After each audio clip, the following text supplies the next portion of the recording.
जय श्री कृष्ण मित्रों, मेरा नाम है लक्ष्मी नीलम और हमारे साथ में है भगवत गीता के चौथे अध्याय में। चौथे अध्याय में भगवान श्री कृष्ण अर्जुन को यह बता रहे हैं कि किस प्रकार हमें अपने धर्म के प्रति समर्पण भावना रखनी चाहिए, हमें अपने किस प्रकार धर्म की पहचान करनी चाहिए और धर्मों की जब पहचान हो जाए तो किस प्रकार उसमें निहित कर्तव्यों का पालन हमें अपने कर्मों के द्वारा करना चाहिए। अर्जुन जो अभी भी भगवान श्री कृष्ण के समझाने पे भी नहीं समझ पा रहे हैं, तो भगवान श्री कृष्ण अर्जुन को बताते हैं कि उन्होंने सूर्य को एक बार अपने कर्म, ज्ञान और योग के बारे में बताया। तब अर्जुन बहुत ही ज़्यादा चकित हो जाते हैं और भगवान श्री कृष्ण से पूछते हैं कि सूर्य का जन्म तो करोड़ों वर्ष पूर्व हुआ है और वह तब से इस संसार में है, लेकिन आपका जन्म तो कुछ ही वर्ष पहले हुआ है, फिर आपने सूर्य को कोई बातें कैसे बता दी। तभी भगवान श्री कृष्ण अर्जुन को बताते हैं कि मैं ही इस सृष्टि का रचयिता हूँ, मेरा ना जन्म हुआ है ना कभी मेरा अंत होगा। इस संसार में जब जब पाप बढ़ेगा मैं एक नए रूप में अवतरित होऊंगा और इस पृथ्वी पर और इस संसार में बढ़े पापों का मैं अंत करूँगा। इस तरह से भगवान श्री कृष्ण अर्जुन को समझा रहे हैं कि मेरा धर्म है, मेरा कर्तव्य है कि इस संसार में जब भी पाप बढ़ेगा मैं उसका नाश करने के लिए अवतार लूँगा। जैसे इस समय मैं कृष्ण के रूप में हूँ और आने वाले वक्त में किसी और रूप में हूँगा।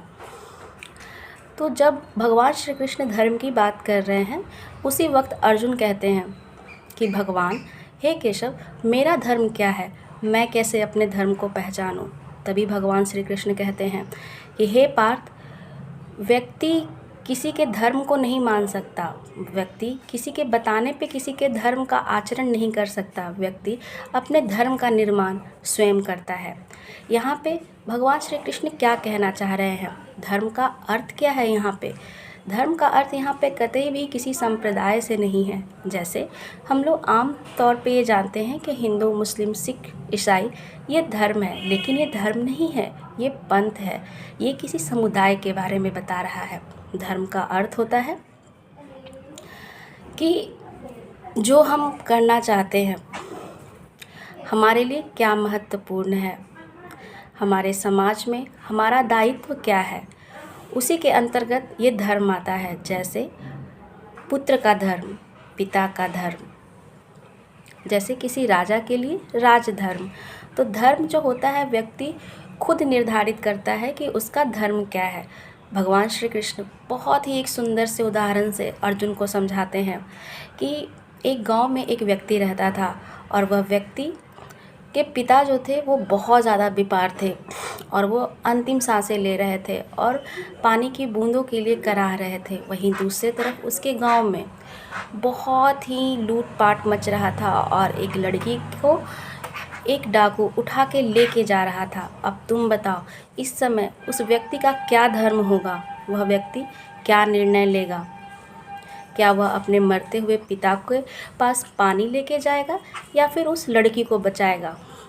यहाँ पे अगर मैं किसी तरह का बात कहूँ तो ये बिल्कुल भी उचित नहीं होगा कि उस व्यक्ति को लड़की को बचाना चाहिए या फिर उसके पिता के पास जाना चाहिए। या वह व्यक्ति निर्धारित करेगा कि उसे उस वक्त क्या करना है। यही धर्म है, यही धर्म है जहाँ पे व्यक्ति अपने अंतर आत्मा के बारे में सोचता है और उसकी आवाज़ सुनता है कि उसका अंतरात्मा क्या कह रहा है, क्या गवाह दे रहा है कि उसे क्या करना चाहिए। इसी समय मनुष्य अपने धर्म को पहचानता है और धर्म को पहचान के अपने कर्तव्यों का पालन करता है और कर्तव्य उसके कर्मों के द्वारा निर्धारित होती है। इसीलिए भगवान श्री कृष्ण कहते हैं कि हे पार्थ, तुम भी अपने धर्म को पहचानो तुम्हें क्या करना है और अपना कर्म करो, अपने कर्तव्यों का निर्वहन करो। इसी के साथ आप सभी को मेरे साथ बने रहने के लिए धन्यवाद। आशा करते हैं कि आपको ये सारी चीज़ें समझ में आ रही होगी और आप भी अपनी ज़िंदगी में इसे उतारने की कोशिश कर रहे होंगे और अपनी ज़िंदगी में नए बदलाव ला रहे हैं। तब तक के लिए जय श्री कृष्णा।